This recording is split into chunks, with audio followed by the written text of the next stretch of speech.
ನಾವು ಕೆಲಸ ಎಕ್ಸ್ಪ್ಲೇನ್ ಮಾಡ್ತೇವೆ. ಅದಕ್ಕೊಂದು 1 ತಿಂಗಳು ನಾವು ನಿದ್ದೆ ಬಿಟ್ಟು ಅಂತ ಹೇಳೋದು ಎಲ್ಲರೂ ಆಶ್ಚರ್ಯ ಪಡ್ತಾರೆ. ಯಾಕೆ ಇದಕ್ಕೆ 1 ತಿಂಗಳು ನಿದ್ದೆ ಬಿಡುವಂತ ಕೆಲಸ ಅಂತ. ಪ್ರತಿ ಒಂದು ಬಟ್ಟೆಯನ್ನು ಕಟ್ಟಿಂಗ್, ಪೇಸ್ಟಿಂಗ್, ಸ್ಟಿಚ್ ಇದಕ್ಕೆ ಆಪ್ಲಿಕ್ ವರ್ಕ್ ಅಂತ ಹೇಳ್ತಾರೆ. ಇದು ಗಾಳಿಪಟ ಮತ್ತು ಪ್ಯಾರಾಜೂಟ್ ಮಾತ್ರ ಮಾಡ್ಲಿಕ್ಕಿರುವಂತ ಬಟ್ಟೆ ಇಲ್ಲ. ಇದು ನಾವು ಫ್ರಾನ್ಸ್, ಇಂಗ್ಲೆಂಡ್ ಇಂದಲೇ ತರಿಸುದು. ಅವರು 3ನೇ ಮಾಳಿಗೆಯನ್ನು ಗಾಳಿಪಟಕ್ಕೆ ಸೀಮಿತ ಆಗಿಬಿಟ್ಟಿದೆ. ಸೈಟ್ ವರ್ಕ್ಶಾಪ್ ಅಂತ ಹೇಳ್ಬೋದು. ಸ್ಟಿಚ್ ಮಾಡಿದ ನಂತರ ವಾಪಸ್ ಇಲ್ಲಿ ಎಲ್ಲಿ ಡಬಲ್ ಉಂಟು ನೋಡಿ ಆ ಬಟ್ಟೆಯನ್ನು ತೆಗಿಬೇಕು ನಾವು. Top to bottom, left to right equal portion ಬರಬೇಕು. ಒಂದು ಚೂರು ಹೆಚ್ಚು ಕಡಿಮೆ ಆದ್ರೆ ಗಾಳಿಪಟ ಗೋತ ಹೊಡೆಯುವ ಸಾಧ್ಯತೆ ಇದೆ. ಇದು ಎಲ್ಲೆಲ್ಲಿ ಉಂಟು ನೋಡಿ, ಹೀಗೆ ಅಡ್ಡಕ್ಕೆ ಈ ತರ ಬಿದಿರು ಬರ್ತದೆ. ಬಿದಿರು ಬಂದು ಬ್ಯಾಕ್ ಸೈಡ್ ಒಂದು ಪೌಚ್ ಮಾಡ್ತೇವೆ. ಒಂದು ಹಕ್ಕಿ, ಮೊಸಳೆ, ಟೆಡ್ಡಿ ಬೇರೆ ದೊಡ್ಡ ಒಂದು ಗಾಳಿಪಟ ಮಾಡ್ತಾರೆ ಬಿಟ್ರೆ ಈ ತರ ಬಂದಾಗ ಚಂದ ಬರ್ತದೆ.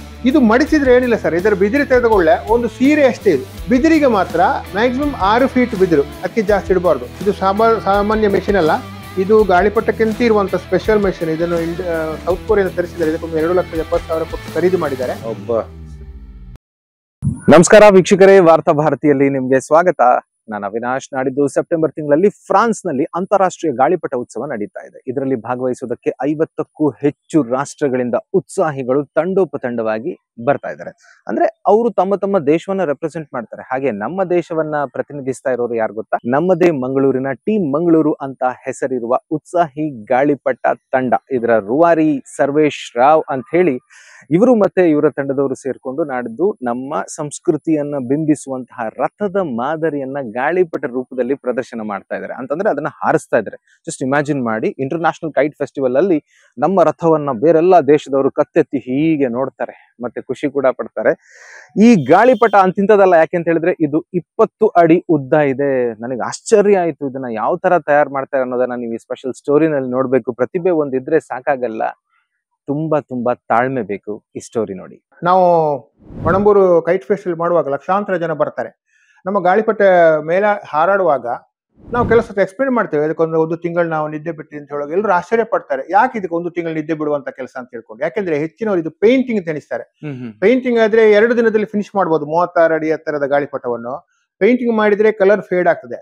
ನಾವು ಮಾಡೋದು ಹೇಗೆ ಹೇಳಿದ್ರೆ, ಇದು ಆಪ್ಲಿಕ್ ವರ್ಕ್ ನೋಡಿ. ಫಸ್ಟಿಗೆ ಒಂದು ಮಾಡೆಲ್ ಮಾಡೋದು, ಒಂದು ಕಲರ್ ಕಾಂಬಿನೇಷನ್, ಒಂದು ಆರ್ಟ್ ಮಾಡೋದು. ಇದಕ್ಕೆ ಈ ವಿನ್ಯಾಸವನ್ನು ಮಾಡೋದು. ಈಗ ರಥವನ್ನು ಮಾಡ್ತಿದ್ದೇವೆ ಈ ಸಲ, ಹಾಗೆ ಯಾವುದೇ ಗಾಳಿಪಟ ಮಾಡೋದು ಅದರ ರಥದ ಒಂದು ವಿನ್ಯಾಸವನ್ನು ಮಾಡೋದು, ಒಂದು ಕಲರ್ ಕಾಂಬಿನೇಷನ್ ಮಾಡೋದು. ಇದು ಮಾಡೆಲ್. ಇದನ್ನು ನಾವು ಪ್ರತಿ ಹಂತದಲ್ಲಿ ತಗೊಳ್ತೇವೆ. ಇದನ್ನು ಹೇಗೆ ಮಾಡೋದು ಅಂತ ಹೇಳಿದ್ರೆ, ಇದು ಪೇಂಟಿಂಗ್ ಅಲ್ಲ, ಪ್ರತಿ ಒಂದು ಬಟ್ಟೆಯನ್ನು ಕಟ್ಟಿಂಗ್, ಪೇಸ್ಟಿಂಗ್, ಸ್ಟಿಚ್ ಇದಕ್ಕೆ ಆಪ್ಲಿಕ್ ವರ್ಕ್ ಅಂತ ಹೇಳ್ತಾರೆ. ಕಾಲೇಜ್ ವರ್ಕ್ ಅಂತ. ಕಾಲೇಜ್ ಅಂದ್ರೆ ಎಲ್ಲ ಬಟ್ಟೆಗಳನ್ನು ಮಿಕ್ಸ್ ಮಾಡಿ ಮಾಡುವಂತ ವರ್ಕ್. ಇದು ಯಾವ ಬಟ್ಟೆ ಅಂತ ಹೇಳಿದ್ರೆ, ಈ ಬಟ್ಟೆ ಇಲ್ಲಿ ಸಿಗೋದಿಲ್ಲ. ಇದು ರಿಪ್ಸ್ಟಾಪ್ ನೈಲಾನ್ ಅಂತ ಬಟ್ಟೆ. ಇದು ಗಾಳಿಪಟ ಮತ್ತು ಪ್ಯಾರಾಜೂಟ್ಗೆ ಯೂಸ್ ಆಗುವಂತ ಬಟ್ಟೆ. ಬರೀ ತೆಳು ಇರ್ತದೆ ಮತ್ತೆ ಅಷ್ಟು ಸ್ಟ್ರಾಂಗ್ ಇರ್ತದೆ. ಈ ಬಟ್ಟೆಯನ್ನು ಪ್ರತಿ ಒಂದು ಹಂತವನ್ನು ಇದ್ರೊಳಗೆ ಎಲ್ಲ ಕಟ್ಟಿಂಗ್, ಪೇಸ್ಟಿಂಗ್, ಸ್ಟಿಚಿಂಗ್ ಮಾಡೋದು. ಸೊ ಸರ್, ಗಾಳಿಪಟ ತಯಾರಾಗೋ ಬಟ್ಟೆ ಇದೆ ಅಲ್ವಾ? ಇದೇ ಬಟ್ಟೆ. ಇದು ರಿಪ್ಸ್ಟಾಪ್ ನೈಲಾನ್ ಅಂತ ಬಟ್ಟೆ. ಇದು ಗಾಳಿಪಟ ಮತ್ತು ಪ್ಯಾರಾಜೂಟ್ ಮಾತ್ರ ಮಾಡ್ಲಿಕ್ಕಿರುವಂತ ಬಟ್ಟೆ. ನೋಡ್ಲಿಕ್ಕೆ ಬಹಳ ತೆಳುವಾಗಿದೆ, ಅದು ಅಷ್ಟೇ ಸ್ಟ್ರಾಂಗ್ ಇದೆ. ಯಾವ ಗಾಳಿ, ಎಷ್ಟೇ ಸ್ಟ್ರಾಂಗ್ ಗಾಳಿ ಬಂದರೂ ಅದನ್ನು ತಡೆಕೊಳ್ಳುವಂತ ಶಕ್ತಿ ಇದೆ. ನಾವು ನಮ್ಗೆ ಬೇಕಾದ ಬಣ್ಣಗಳನ್ನು ಸೆಲೆಕ್ಟ್ ಮಾಡಿಕೊಂಡು ಬಂದು ಆಮೇಲೆ ನಾವು ಯಾವ ಗಾಳಿಪಟ ಮಾಡ್ತೇವೆ ಅದರಲ್ಲಿ ವಿನ್ಯಾಸಕ್ಕೆ ಯಾವಾಗ ಅಗತ್ಯ ಉಂಟು ಆ ಬಟ್ಟೆಯನ್ನು ಕಟ್ ಮಾಡಿಕೊಂಡು, ಇದು ಒಂದೊಂದೇ ಬಟ್ಟೆಯನ್ನು ಕಟ್ ಮಾಡಿಕೊಂಡು ಹೊಲಿತಾ ಇದ್ದೇವೆ. ಸಿಗುತ್ತೆ ಇಲ್ಲ, ಇದು ನಾವು ಫ್ರಾನ್ಸ್, ಇಂಗ್ಲೆಂಡ್ ಇಂದಲೇ ತರಿಸುದು. ಇಲ್ಲಿ ಸಿಗುದಿಲ್ಲ. ಇದು ನಾವು ವಿದೇಶದಲ್ಲಿ ಕೈಟ್ ಫೇರ್ಸ್ ಹೋದಾಗ ಅಥವಾ ವಿದೇಶದಿಂದ ಯಾರಾದ್ರು ಕೈಟ್ ಫೇರ್ಸ್ ಅಂತ ಹೇಳಿದ್ರೆ ಅವ್ರು ನಮ್ಗೆ ತರಿಸಿಕೊಡ್ತಾರೆ. ನಾವು ಈ ಬೃಹದಾಕಾರದ ಗಾಳಿಪಟ ಮಾಡಲಿಕ್ಕೆ ಇದಕ್ಕೆ ಸಾಕಷ್ಟು ಜಾಗ ಬೇಕಾಗ್ತದೆ. ನಮ್ಮ ತಂಡದ ರೂವಾರಿ ಬಿ ಸರ್ವೇಶ್ ಅವರ ಮನೆ, ಇದು ಅವರ ಮನೇಲಿ ಇದ್ದೇವೆ ನಾವೀಗ. ಅವರು 3ನೇ ಮಾಳಿಗೆಯನ್ನು ಗಾಳಿಪಟಕ್ಕೆ ಸೀಮಿತ ಆಗಿಬಿಟ್ಟಿದೆ. ಕೈಟ್ ವರ್ಕ್ಶಾಪ್ ಅಂತ ಹೇಳ್ಬೋದು. ಇದು ಹೇಗೆ ಮಾಡ್ತೇವೆ ಅಂತ ಹೇಳಿದ್ರೆ, ಫಸ್ಟ್ ಆಗ್ಲೇ ನಾನು ಹೇಳಿದ ಈ ಮಾಡೆಲ್ ಇಟ್ಕೊಳ್ಳೋದು, ಇಲ್ಲಿಂದ ಸ್ಟಾರ್ಟ್ ಮಾಡೋದು. ನೋಡಿ, ಈಗ ರಥದ ಚಕ್ರ ಇಲ್ಲಿ ನಾವು ಗಮನಿಸಬೇಕಾದ್ದು, ಇಲ್ಲಿ ನೋಡಿ, ಇದೊಂದು ಬಟ್ಟೆ, ಇದೊಂದು ಬಟ್ಟೆ, ಇದೊಂದು ಬಟ್ಟೆ, ಇದೊಂದು ಬಟ್ಟೆ. ಅದಕ್ಕಿಂತ ಸೂಕ್ಷ್ಮವಾದ ರಥದ ಟಾಪ್ ವಿನ್ಯಾಸ ನೋಡಿ. ಈ ಭಾಗದಲ್ಲಿ ನೋಡಿ, ಇದು ಪ್ರತಿಯೊಂದು ಬಟ್ಟೆ. ಈಗ ಇದು ರೆಡ್ ಬಟ್ಟೆ, ಇದು ಬ್ಲ್ಯಾಕ್, ಈ ಔಟ್ಲೈನ್ ಕೂಡ ಬ್ಲ್ಯಾಕ್ ಕಲರ್. ಇದೆಲ್ಲ ಬಟ್ಟೆ. ಇದನ್ನು ನಾವು ಸ್ಟಿಚ್ ಮಾಡಿದ ನಂತರ, ಇದು ಅಂಟಿಸಿದ ನಂತರ ಸರ್ವೇಶ್ ಅವರು ಸ್ಟಿಚ್ ಮಾಡಿ ಕೊಡ್ತಾರೆ ನಮ್ಗೆ. ಸ್ಟಿಚ್ ಮಾಡಿದ ನಂತರ ವಾಪಸ್ ಇಲ್ಲಿ ಎಲ್ಲಿ ಡಬಲ್ ಉಂಟು ನೋಡಿ ಆ ಬಟ್ಟೆಯನ್ನು ತೆಗಿಬೇಕು ನಾವು. ಕೆಲಸ ಆಗುದಿಲ್ಲ. ಒಂದು ಪ್ರಿಪರೇಷನ್, ಒಂದು ಎಲ್ಲ ಆದ ನಂತರ ಬ್ಯಾಕ್ ಸೈಡ್ ನ ಬಟ್ಟೆ, ಯಾಕಂದ್ರೆ ಡಬಲ್ ಬಟ್ಟೆ ಇದ್ರೆ ಬಿಸಿಲಿಗೆ ಟ್ರಾನ್ಸ್ಪರೆನ್ಸಿ ಆಗೋದಿಲ್ಲ, ವೆಯ್ಟ್ ಆಗ್ತದೆ. ಆ ಎಲ್ಲೆಲ್ಲಿ 2 ಬಟ್ಟೆ ಉಂಟು ನೋಡಿ ಅದನ್ನು ನಾವು ಕತ್ತರಿಸಿಕೊಂಡು ಬರ್ಬೇಕು. ಹೀಗೆ ಇಡೀ ಗಾಳಿಪಟದಲ್ಲಿ ಪ್ರತಿ ಒಂದರಲ್ಲಿ ಸೂಕ್ಷ್ಮ ವಿಚಾರಗಳು ನೋಡಿ, ಇಷ್ಟು ಸಣ್ಣ ಕೆಲಸ ಕೂಡ ಆ ಬಟ್ಟೆಯನ್ನು ಅದೇ ಆಕಾರಕ್ಕೆ ಬ್ಯಾಕ್ ಸೈಡ್ ಇಂದ ಬಟ್ಟೆ ತೆಗಿಬೇಕು. ಅಂಟಿಸುವ ಹೊರತು ತೆಗಿಬೇಕು.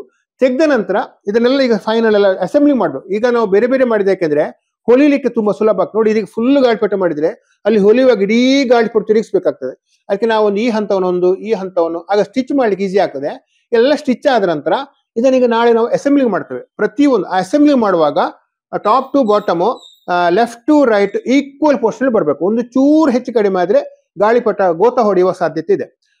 ಎಲ್ಲ ಆದ ನಂತರ ಇದನ್ನು ಪಣಂಬೂರು ಬೀಚ್ ಅಲ್ಲಿ ಇದು ಸಕ್ಸಸ್ ಅಂತೇಳಿ, ಅಂದ್ರೆ ಗಾಳಿದು ಕ್ಯಾಚ್ಮೆಂಟ್ ಏರಿಯಾ ಇಲ್ಲಿಗ ಇದಕ್ಕೆ ಇದಾಗಿ ಗಾಳಿಪಟ ಹಾರ್ತದೆ. ಇದರ ಒಂದು ಟ್ರಯಲ್ ನೋಡ್ತೇವೆ ನಾವು. ಒಂದು ಟ್ರಯಲ್ ನೋಡಿದ ನಂತರ ಇದು ಗಾಳಿಪಟ ಹಾರ್ತದೆ ಅಂತ ಆದ್ಕೊಳ್ಳೆ ಈ ವರ್ಷ ನಾವು ಫ್ರಾನ್ಸ್ನ ಅಂತಾರಾಷ್ಟ್ರೀಯ ಗಾಳಿಪಟ ಉತ್ಸವಕ್ಕೆ ಇದನ್ನು ನಾವು ಭಾಗವಹಿಸಲಿಕ್ಕೆ ಕೊಂಡೋಗ್ತಿದ್ವಿ. ಈಗ ಗಾಳಿಪಟ ತಯಾರಿ ಆಯ್ತು, ಸ್ಟಿಚಿಂಗ್ ಆಯ್ತು, ಎಲ್ಲ ಆಯ್ತು. ಇದಕ್ಕೆ ಮೂಲತವಾಗಿ ಬೇಕಿದ್ದುದು ಅದರ ಸೂತ್ರಕ್ಕೆ ಬೇಕಾದ ಬಿದಿರು. ಬಿದಿರು ಒಂಥರ ಬೆನ್ನೆಲುಬು ಅಂತ ಹೇಳ್ಬೋದು. ಈ ಬಿದಿರು ಏನ್ ಮಾಡ್ತದೆ ಅಂತ ಹೇಳಿದ್ರೆ, ನೋಡಿ ಇದು ನಮ್ಮ ಗಾಳಿಪಟಕ್ಕೆ ಯಾಕೆ ಹೇಳ್ತಾರೆ, ಒಂದು ಇದು ಆರ್ಟ್, ಇದು ಕ್ರಾಫ್ಟ್. ಯಾಕೆಂದ್ರೆ ಒಂದು ಬಿದಿರನ್ನು ತಂದು ಅದಕ್ಕೆ ನಮ್ಗೆ ಬೇಕಾದಾಗ ನೋಡಿ ಸೂಕ್ಷ್ಮವಾಗಿ ಅದರ ದೊರಗು ಪ್ರದೇಶವನ್ನು ಕಟ್ಟು ಮಾಡಿಕೊಂಡು ಫಿನಿಶಿಂಗ್ ಮಾಡುದುಂಟಲ್ಲ, ಇದು ಕ್ರಾಫ್ಟ್.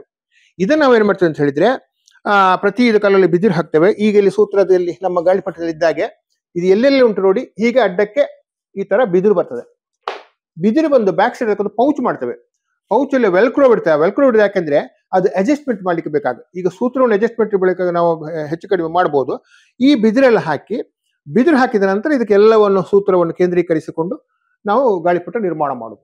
ಮತ್ತೆ ನಮ್ಮ ಗಾಳಿಪಟಗಳು ಯಾಕೆ ಬೇಡಿಕೆ ಅಂತ ಹೇಳಿದ್ರೆ, ನೋಡಿ ನಾವು ನಮ್ಮ ಕಲ್ಚರ್ ಅನ್ನು ಮಾಡ್ತಿದ್ದೇವೆ. ನಮ್ಮಲ್ಲಿ ನಮ್ಮ ಭಾರತೀಯ ಸಂಸ್ಕೃತಿಯಲ್ಲಿ ಬೇರೆ ಬೇರೆ ಸಂಸ್ಕೃತಿಗಳಿವೆ.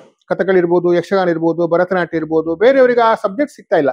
ಮತ್ತೆ ನಾವು ಒಂದು ಫೆಸ್ಟಿವಲ್ಗೆ ಅವರ ಥೀಮ್ಗೆ ಸರಿಯಾಗಿ, ಅವರ ಸಬ್ಜೆಕ್ಟ್ ಸರಿಯಾಗಿ ರಾತ್ರಿ ಇಡೀ ಕೂತ್ಕೊಂಡು ನಾವೇ ತಯಾರಿ ಮಾಡುದು. ನಾವು ಎಲ್ಲಿಯೂ ಖರೀದಿ ಮಾಡುದಿಲ್ಲ, ನಾವೇ ತಯಾರಿ ಮಾಡಿದ ಕಾರಣ ಮತ್ತೆ ಇದು ಕಲರ್ಫುಲ್ ಇದ್ದ ಕಾರಣ ವಿದೇಶಗಳ ಬೇರೆ ಬೇರೆ ಕೈಟ್ ಫೆಸ್ಟಿವಲ್ ಹೋದಾಗ, ನಾವು ಫ್ರಾನ್ಸು, ಇಟಲಿ, ಕೆನಡಾ, ಕೊರಿಯಾ ಎಲ್ಲ ದೇಶಗಳಿಗೆ ಹೋದಾಗ ನಮ್ಮ ಗಾಳಿಪಟ ಒಂದು ಕಲರ್ಫುಲ್, ಅಲ್ಲಿ ಏನಾಗ್ತದೆ ಅಂದ್ರೆ ಹಕ್ಕಿ, ಮೊಸಳೆ, ಟೆಡ್ಡಿ ಬೇರೆ ದೊಡ್ಡ ಒಂದು ಗಾಳಿಪಟ ಮಾಡ್ತಾರೆ. ಬಿಟ್ರೆ ಈ ತರ ಬಂದಾಗ ಅದಕ್ಕೊಂದು ಚಂದ ಬರ್ತದೆ.